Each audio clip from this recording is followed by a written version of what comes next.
Welcome to Living Chassidus. Together, let's live the Chassidus we learn.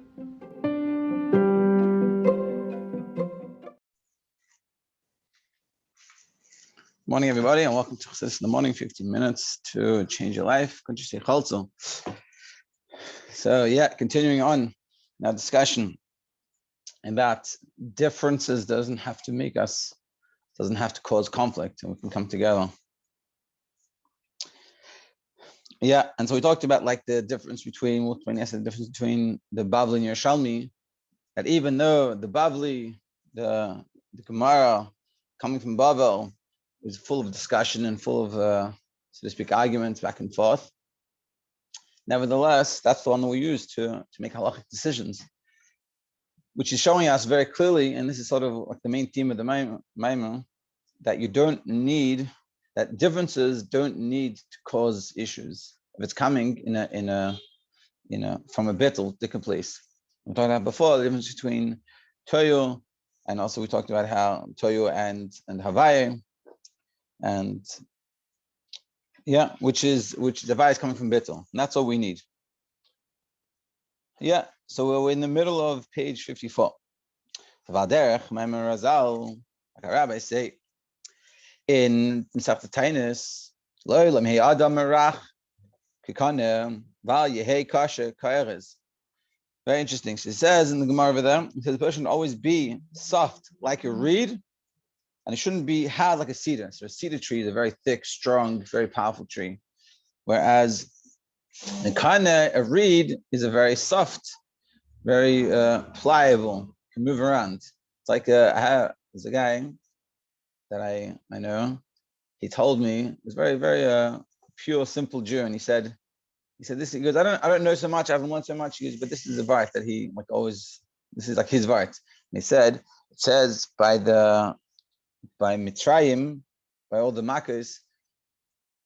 So at one point, so you have the hail, the fire storm. It comes down and destroys everything, and then it says the locust. After that comes the locust. So he says everything got eaten, everything got destroyed. He said, he asked a question like this. He goes, if the hail broke, it says broke all the plants and stuff. So if already hail broke everything, so what else is there? What else is there? Why does it have another makkah that destroys the water was left? What was left? So he said, what was left was the soft plants. Why? Because when the hail hits it, they just bend. They bend and they come back up. So he said, this is an important lesson in life. You have to be bendable. You can't be so stiff. And that's what we're saying here. I don't know. I don't think he knew, but it comes from the Gemara. And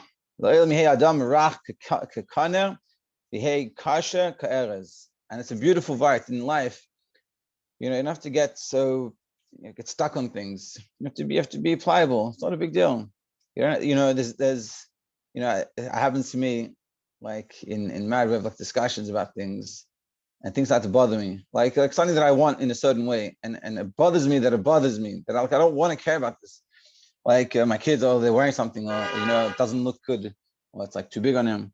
So I was like, we'll get something else. I'm like, no, I don't want to get something else. Like I don't want this to annoy me. I don't want to care about it. There's more important things in my life that I should have an opinion on, that should be important to me, like a cedar, when it comes to mitzvahs. And those are the ones that should be important to me. So we should learn to be like these reeds, soft. Well, the dava kasha, when something hard, mitzad ha'avius, ba'yeshus shaboy, because it's costs, and it's yeshus, ein boy netiya l'shum tzad. So it can't move like a strong tree. And also thinking about it, like glass is very brittle. The trees, they don't bend. It's like there's in metal and wood doesn't bend. Wood just breaks. So too, when your person is very strong and stuck, besides the fact that they're very hard to move and their opinions are very, they're very stuck with their opinions. Even if you try to get bent, it don't bend. It breaks. They break themselves. It doesn't work. It's not good. They can't turn to go to any sides. Aval dava harach, something that is soft. Mitzad harakus shaboy be'atzim, because it's essentially pliable. Yachal in toys l'chol tzad v'chul. They can go and move any side. which in person is pliable, he can handle people. Some guys will make fun of him. Okay, that's your opinion. Thank you very much. And someone says, you have a discussion, get fired up, and they get like all like intense. You're just like, hey, this is how you think. Hey, very interesting. Let me understand where you're coming from. And they're very like soft and easy go lucky. Yeah.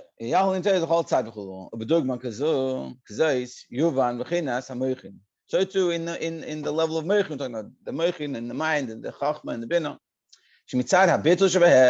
Because it comes from the level of bittul. When you're coming and your thoughts are coming in the way of bittul, so they can divide, take everything and analyze it. All the revelation of the idea, they can divide into little portions, pratim rabim,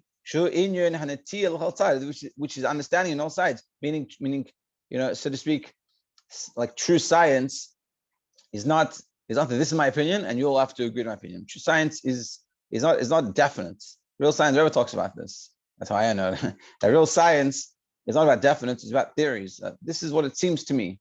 And based off this information, this is what it seems like it could be.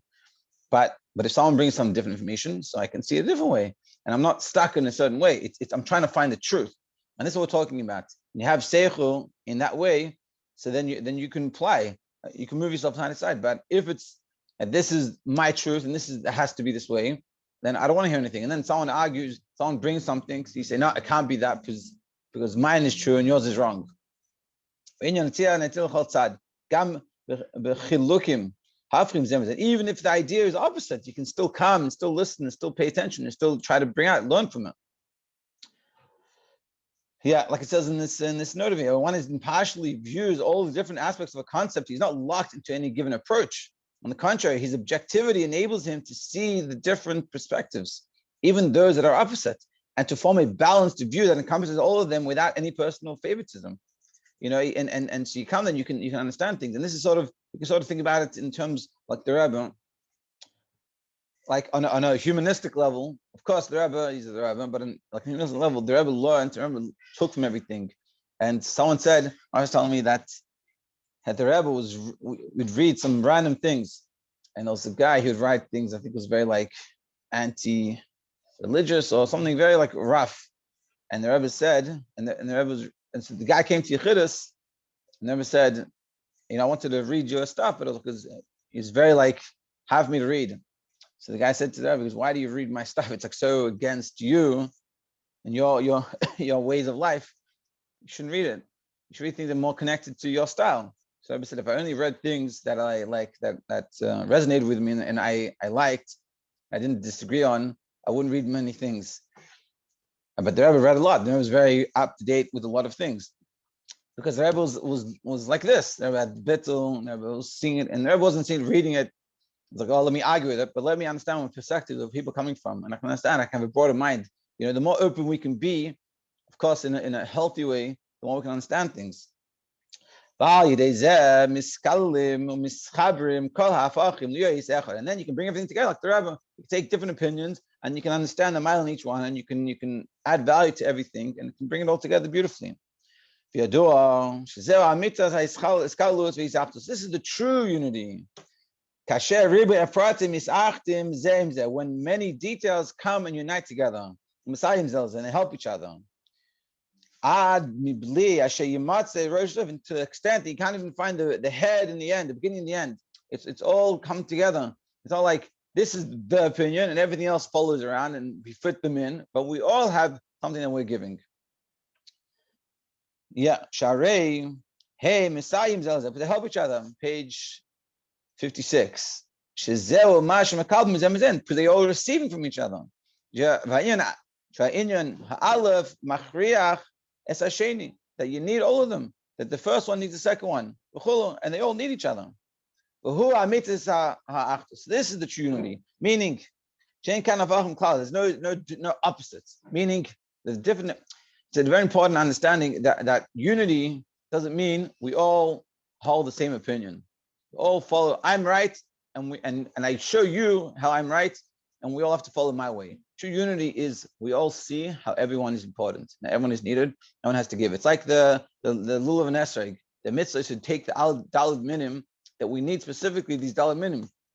You need the person that is a Talmud Chacham, you need the person that does mitzvah, you need the person that doesn't do any of these things.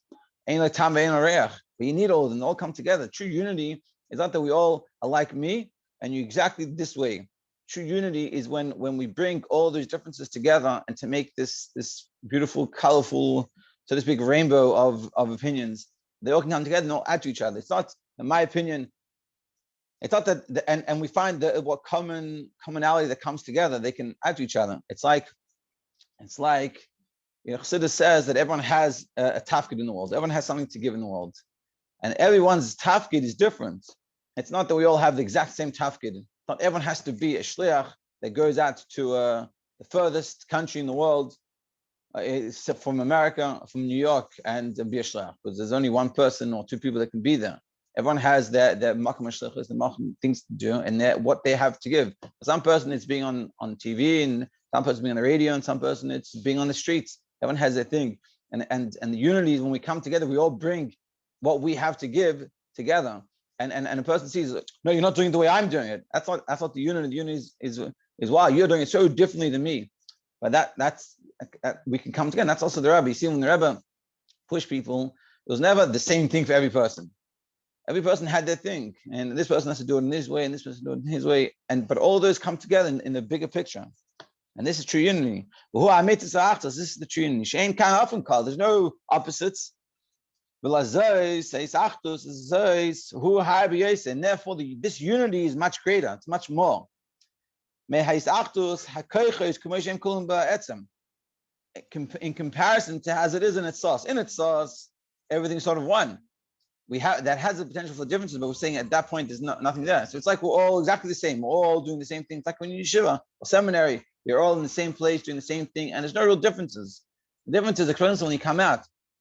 But the purpose of the seminary experience and the learning is meant to help you that when you go out in your direction, in your things, expressing yourself, you have that aspect that you can come all together. But you have it expressed in your way.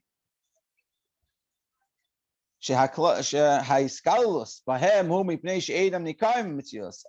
unity at that point, when it's all together, when it's source, it's the unity because you can't see the differences. We're all the same. We all come together. We all have why, but we're all doing the same thing. That's why. So it's all one. It's all one. Just like in the source, it's all one thing. You don't see the differences because once the difference will come out, then it's hard to see that unity. But they're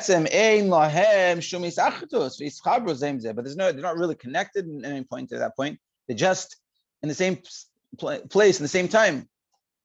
And in truth, they're really opposite to each other.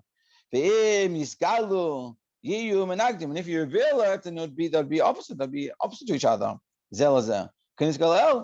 As explained in the previous chapter, their initial expression, the different powers are distinct, each one manifesting its own individual nature. The possibility for the interrelation among the powers stems from the manner in which mind controls the expression. Oh, we've got to stop here. It's so quick. Just getting into it. But the point is, we're saying here that in its source, these things aren't really expressing true unity. They're united because of the situations they're in. But in essence, they're all really separate. And it's only when they can express the separateness and bring that separateness together and show the synthesis with it, and bring them all together, that's when it all works out. And we're going to discuss it more in the next few days, in the next parak, how and he brings it down to in community settings and stuff like that. And so and really, again, the lesson is you got to recognize that everyone has their specialness, their uniqueness. We don't all have to be the same. It's the opposite. We should be different. Different doesn't have to be a problem. Just because the person sees something a little differently, it's not a problem. We shouldn't have to judge them because of the differences. We should be able to see the commonality or what brings us together within those differences, and that how we need every person, that person with their skills, how that helps the whole. To be continued tomorrow.